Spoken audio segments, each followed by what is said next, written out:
Israel ఎవ్వరిని వదిలిపెట్టదు, ఎక్కడున్నా వదిలిపెట్టదు. Hezbollah వాళ్ళు చేస్తున్న దాడులకి కీలకమైనటువంటి వాళ్ళు ఎవరన్నది లెక్కగట్టింది. మొన్నకు ముగ్గురిని లేపేసింది. ఇప్పుడు తాజాగా ఏకంగా హెజ్బుల్లా సైనిక కమాండర్ ఇన్ చీఫ్ ఫాద్ షుక్రుని లేపేసింది. ఫాద్ షుక్రు ఉన్నటువంటి చోట్లన అకస్మాత్తుగా కాల్పులు జరిగినాయి, చనిపోయాడు. అక్కడే ఆ పైన విధ్వంసం జరిగింది భారీ ఎత్తున. 100 ఫైటర్ జెట్లతో ఇజ్రాయెల్ ఈ దాడికి దిగింది. 100 ఫైటర్ జెట్లతో ఎక్కడున్నాడో ఐడెంటిఫై చేసి మరి కొట్టింది.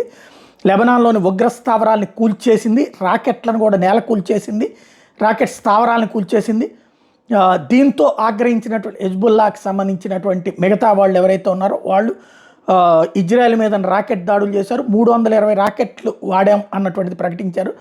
దీంతో ఆ సందర్భంలో అవన్నిటినీ కూడా దారిలోనే కంట్రోల్ చేశామని చెప్పి ఇజ్రాయెల్ ప్రకటించింది. అయితే ముందు జాగ్రత్త చర్యగా విమాన సర్వీసులను ఇజ్రాయెల్ రద్దు చేసింది.